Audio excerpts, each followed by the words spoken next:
Popularitas mungkin adalah suatu hal yang didamba-dambakan mayoritas manusia di dunia ini. Karena jika kita memiliki popularitas yang besar, rasanya kita bisa melakukan apapun yang kita mau dan mendapatkan semua hal yang kita inginkan. Jika dilihat dari luarnya saja, memiliki popularitas yang besar nampaknya adalah hal yang menyenangkan. Akan tetapi, dalam beberapa kasus popularitas bisa menjerumuskan diri kita dan merubah kita menjadi orang yang lebih buruk daripada sebelumnya. Banyak sekali artis, seniman, atau influencer yang hidupnya jadi gak karu-karuan karena terbuai dengan popularitasnya. Bahkan, Jim Carrey pernah mengatakan bahwa aku kira semua orang harus jadi kaya, terkenal, dan bisa melakukan apa saja yang mereka mau, agar mereka bisa melihat kalau itu bukanlah jawabannya. Perkataan Jim Carrey ini seolah-olah menyentil dan menyadarkan kita bahwa popularitas bukanlah segalanya, dan popularitas bisa menjerumuskan diri kita kepada lubang yang paling dalam dan gelap. Banyak sekali orang yang awalnya biasa-biasa aja berubah menjadi luar biasa menjengkelkan karena terbuai oleh popularitas yang didapatkannya. Contohnya adalah Mahek Bukhari.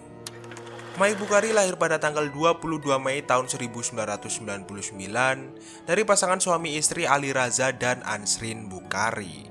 Keluarga Mahek ini sempat beberapa kali pindah ke berbagai negara seperti Amerika dan Pakistan sebelum mereka menetap di George Early Close, Stoke-on-Trent, Inggris.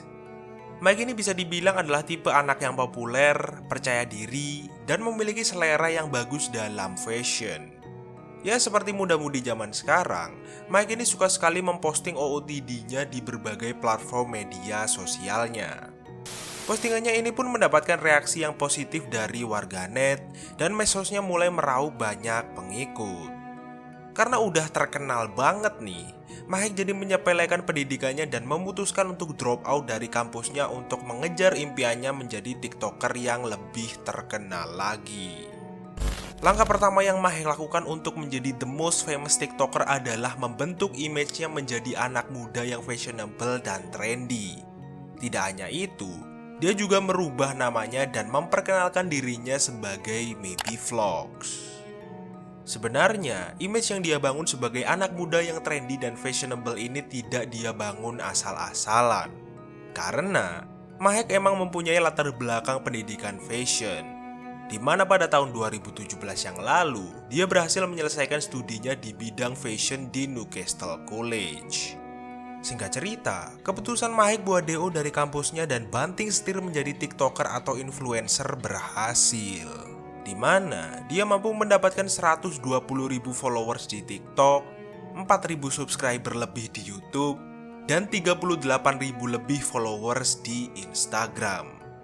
Dengan jumlah follower di berbagai sosial medianya yang bisa dibilang cukup banyak, Mahek mulai mendapatkan berbagai endorse dari macam-macam brand. Dari sini semuanya tampak berjalan sesuai dengan keinginan Mahek, di mana followersnya dan viewsnya lama-kelamaan semakin bertambah. Tapi siapa sangka, yang membuat medsosnya tiba-tiba meroket adalah ibunya, yaitu Ansrin. Rataan views Mahek tercatat mulai meroket 2 kali lipat semenjak dia ngajak konten ibunya bersama. Nampaknya, warganet sangat menyukai kedekatan yang diperlihatkan ibu dan anak ini. Ya, seperti yang kita tahu bersama, bahwa konten-konten berbau-bau keluarga ini adalah salah satu secret ingredient untuk mencapai kesuksesan di dunia maya. Banyaklah kreator-kreator yang memakai rumus ini untuk mendapatkan view, yang dimana itu juga tidak salah dan sah-sah saja. But anyway, dengan berjalannya waktu, Ansrin pun mulai sering muncul di depan kamera dengan anaknya. Dan tanpa diduga, Ansrin yang awalnya hanya berperan menjadi sidekick mulai mendapatkan banyak perhatian dari warganet. Tidak jarang ada yang memujinya sebagai ibu yang baik dan cantik. Di masa ini Ansrin nampaknya cukup menikmati segala perhatian yang didapatkannya dari dunia maya, yang bisa sedikit mengobati masa mudanya yang tidak mengenakan. Kehidupan Ansrin bisa dibilang sangat berbeda dengan kehidupan putrinya. Ansrin lahir di Pakistan dan kemudian dibawa pindah oleh kedua orang tuanya ke Inggris saat masih kecil. Keluarga Ansrin bisa dibilang masih sangat tradisional dan sangat memegang ajaran budaya leluhur mereka. yang dimana mereka masih memiliki pandangan di mana wanita itu lebih baik menjadi istri dan ibu rumah tangga yang baik ketimbang memiliki karir yang tinggi. Dan berkat hal ini, impian Asrin menjadi pramugari pun harus kandas karena orang tuanya menikahkannya dengan Ali. Hampir seluruh waktu Asrin pun dihabiskan untuk memperhatikan suami dan kedua anaknya. Meski tidak bisa dibilang Asrin menjalani peran istri dan ibunya dengan setengah hati, tapi bisa dipastikan kalau ini bukanlah hidup yang dia dambakan. Kita balik ke masa sekarang. Asrin yang mulai mendapatkan banyak perhatian dari warganet pun mulai melampiaskan hal apa yang tidak bisa dia lakukan di masa lalu di masa sekarang. Tanpa sepengetahuan keluarganya, Asrin mulai memiliki hubungan asmara di luar pernikahannya dengan seorang pria berusia 21 tahun bernama Syakib Hussein. Hubungan mereka berdua diawali dengan saling flirting satu sama lain lewat chat dan video call. Dengan berjalannya waktu, mereka berdua pun mulai memiliki rasa suka satu sama lain. Asrin terlihat sangat menyukai Syakib karena perhatian yang diberikan Syakib kepadanya. Singkat cerita, hubungan Asrin dan Syakib pun semakin erat dan panas, di mana mereka berdua sering bertemu tanpa sepengetahuan keluarga Asrin di berbagai tempat seperti hotel, kafe, dan berbagai tempat umum lainnya. Akan tetapi, hubungan antara Asrin dan Syakib tiba-tiba kandas karena saat itu Asrin memutuskan untuk tidak mau lagi melanjutkan hubungan mereka berdua tanpa alasan yang jelas. Entah karena rasa sukanya terhadap Syakib sudah hilang, atau karena Asrin sudah sadar dan merasa bersalah karena telah memacari seorang pria yang lebih cocok menjadi mantunya daripada pacarnya.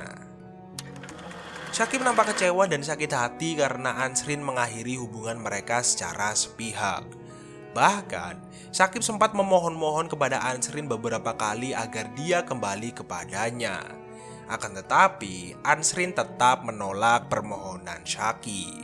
Karena masih sangat menyukai dan tidak mau melepaskan Asrin, Syakib pun mulai mengancam akan membongkar hubungan mereka kepada suami Asrin. Bahkan dia juga mengatakan akan memperlihatkan foto Asrin tanpa sehelai benang kepada seluruh keluarganya. Pada akhir tahun 2021, Asrin yang sudah semakin khawatir dengan ultimatum yang diberikan Syakib pun memutuskan untuk memberitahu Mahek semua hal tentang hubungannya dengan Syakib, termasuk blackmail yang dilakukan Syakib.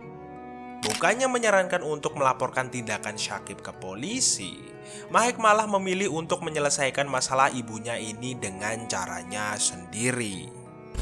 Amarah dan kekesalan yang sudah memuncak pun membuat Mahek saat itu menjadi gelap mata. Mahek pun menghubungi beberapa temannya dan seorang mekanik untuk bersama-sama merencanakan misi balas dendam kepada Syakib. Saat itu, rencana mereka adalah untuk memberi pelajaran kepada Syakib dengan modus mengajak Syakib untuk ketemuan di parkiran Tesco Supermarket setelah jam 12 malam tanggal 11 Februari tahun 2022 untuk memberikannya uang ganti rugi yang dia habiskan saat dia pacaran dengan ibunya, sekitar 3.000 US dollar sampai 3.800 US dollar, dengan syarat Syakib harus menyudahi ancamannya. Syakib pun langsung menyetujui tawaran yang diberikan Mahek kepadanya tanpa rasa curiga sama sekali.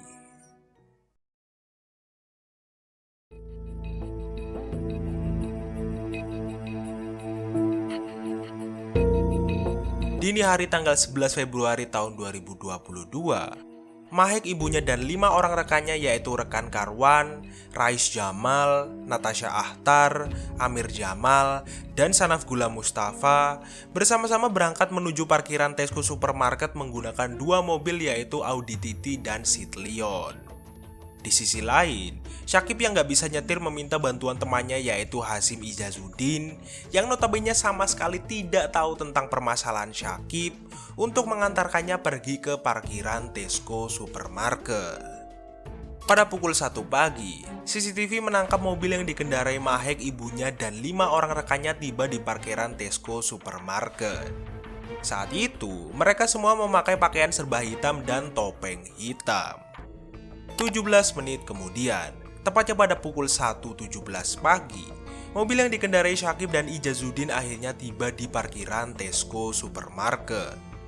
Setibanya di parkiran itu, Syakib yang parno ketika melihat Mahek dan Ansrin bersama 5 orang berpakaian hitam pun memutuskan untuk kabur dari parkiran itu dan melupakan uang tutup mulutnya. Tentu saja, Mahek dan komplotannya yang dari awal punya niat untuk memberi pelajaran kepada Syakib langsung mengejar mobil yang dikendarai Syakib dan teman-temannya. Alhasil, aksi kejar-kejaran pun terjadi antara Mahek dan komplotannya dengan Syakib dan teman-temannya. Salah satu CCTV merekam 2 mobil yang dikendarai Mahek dan komplotannya mengejar mobil yang dikendarai Syakib mengitari bundaran beberapa kali. Terlihat kalau setiap kali mereka melewati area ini kecepatan mereka semakin bertambah. Bahkan ketiga mobil ini sampai menerobos lampu merah beberapa kali. Tidak lama setelah ini, ketiga mobil tersebut kemudian terlihat sedang melaju di sepanjang turnway A607 dan Leicester. Di momen ini, Syakib yang sangat ketakutan menelepon 999 dan melaporkan kalau ada 2 mobil yang mengikutinya dan mereka mencoba untuk melenyapkannya. Dan beberapa detik kemudian, polisi mendengar suara teriakan Syakib dan setelah itu panggilan itu langsung terputus. Tidak lama setelah panggilan Syakib terputus, polisi mendapatkan laporan dari seseorang yang melihat mobil dalam keadaan terbakar di area A46. Pemadam kebakaran pun segera menuju lokasi itu tidak lama setelah mereka mendapatkan laporan yang sama. Dan setelah mereka berhasil memadamkan mobil itu, mereka menemukan 2 tubuh di dalam mobil itu dengan keadaan yang wadidaw banget. Dan ternyata 2 orang itu adalah Syakib dan Ijazuddin. Setelah penyidik menginvestigasi mobil itu, mereka menyimpulkan bahwa mobil itu sempat merobos pembatas jalan sebelum menghantam pohon. Impact yang ditimbulkan tabrakan itu juga cukup parah, di mana saking parahnya bagian depan mobil itu sampai terbelah 2 dan mesinnya sampai copot dari mobil. Tidak hanya itu, ketika penyidik melakukan penyidikan lebih lanjut, mereka mendapatkan fakta bahwa Syakib dan Ijazuddin sudah meningsoi sebelum api melalap mobil itu. Ketika para penyidik mempelajari setiap detail dalam kasus ini, mereka jadi sadar kalau penyebab mobil ini menabrak pohon bukanlah karena kecelakaan lalu lintas biasa. Akan tetapi, kecelakaan ini memiliki koneksi dengan panggilan telepon yang mereka terima dari Syakib beberapa jam yang lalu. Asumsi mereka itu juga diperkuat dengan rekaman CCTV yang menunjukkan kalau mobil yang dikendarai Syakib dan Ijazuddin sempat diikuti oleh 2 mobil atau yang lebih tepatnya dikejar sebelum menghantam pohon. Yang dimana rekaman ini sama persis dengan laporan yang dikatakan Syakib. Tidak hanya itu, rekaman CCTV yang lainnya juga memperlihatkan kalau setelah mobil Syakib menghantam pohon, beberapa penumpang mobil Audi TT dan Citleon sempat keluar dan mengecek keadaan Syakib dan Ijazuddin dan kemudian langsung tancap gas ke arah Leicester. Bahkan saat itu mereka sempat kembali melewati mobil Syakib dan Ijazuddin yang sudah dilalap api. Saat mereka sudah sampai di Leicester, rekaman CCTV di sebuah rumah menunjukkan komplotan tersebut berjalan melalui Leicester pada dini hari, dan data ponsel mereka juga menunjukkan kalau mereka sempat saling berkomunikasi setelah ini. Tidak lama setelah ini, mereka kemudian pulang ke rumah masing-masing tanpa rasa khawatir bahwa aksi mereka akan segera terbongkar.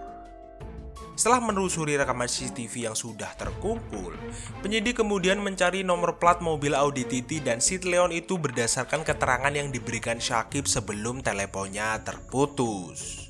Dan setelah mengetahui 2 mobil itu milik siapa, polisi langsung bergegas menuju ke rumah para tersangka itu. 2 polisi di West Midland berhasil menemukan mobil Citleon milik Natasha.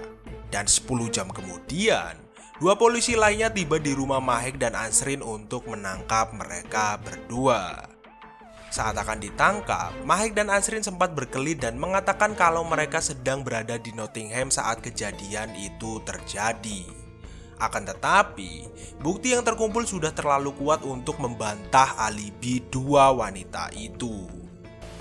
Near Neyman. No, yeah, we move out. Where was So that? we stayed here and then we went straight to Nottingham. Right. Okay.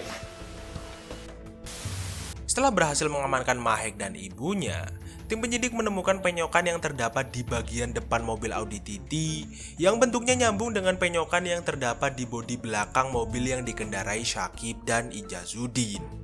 Tidak hanya itu, mereka juga menemukan wheelbrace di dalam bagasi mobil Audi yang mereka yakini bahwa ini adalah alat yang mereka gunakan untuk memberi pelajaran kepada Syakib. Saat diinterogasi, Mahek terlihat sangat percaya diri dan lihai dalam memberikan pernyataan palsu kepada penyidik.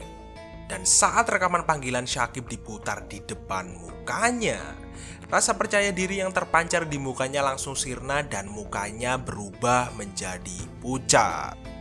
Bukannya mengaku setelah mendengar rekaman itu, Mahek malah menangis terseduh-seduh sambil mengatakan kalau Syakib adalah pembohong dan manipulatif yang handal. Akan tetapi, air mata buaya Mahek tidak bisa membuat para penyidik terkecoh. Dan akhirnya, Mahek dan ibunya pun langsung dimasukkan penjara. Dengan tertangkapnya mastermind dalam kasus ini, polisi kemudian dengan mudah menangkap para pionnya. 3 hari kemudian, rekan Karwan dan Rais Jamal ditangkap polisi. Sedangkan Amir Jamal dan Sanaf Gula Mustafa ditangkap 1 bulan kemudian, tepatnya pada bulan Maret. Dengan semua bukti yang terkumpul seperti rekaman CCTV, catatan pesan dan panggilan serta berbagai kesaksian dari beberapa orang, rasanya sangat mustahil kalau Mahek, ibunya dan kelompoknya bisa lolos dari jeratan hukum. Berita tentang kasus pelenyapan yang dilakukan Mahek dan ibunya kepada Syakib dan Ijazuddin mendapatkan banyak sorotan dari media massa karena popularitas yang dimiliki Mahek dan ibunya.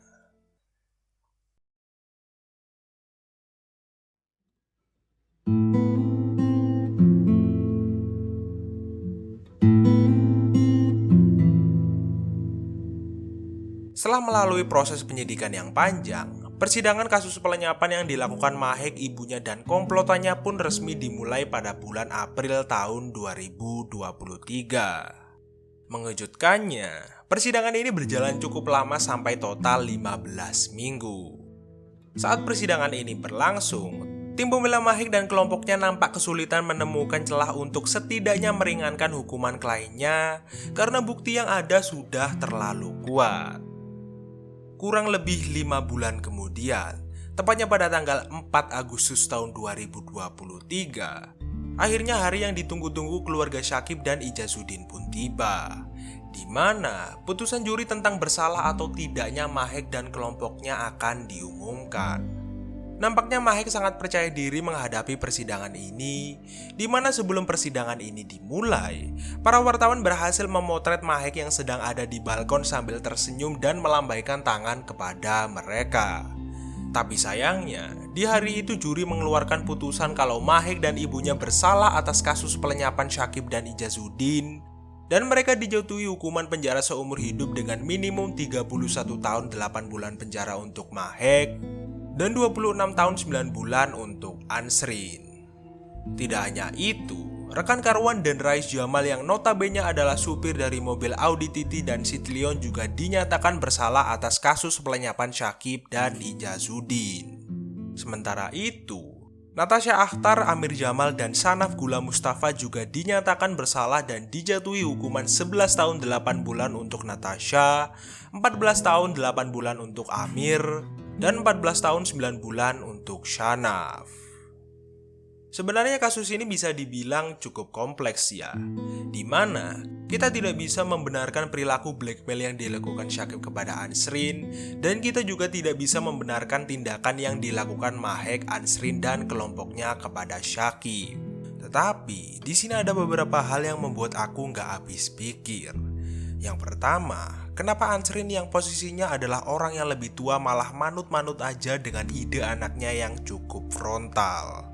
Apakah dia nggak bisa memikirkan cara lain seperti lapor polisi gitu?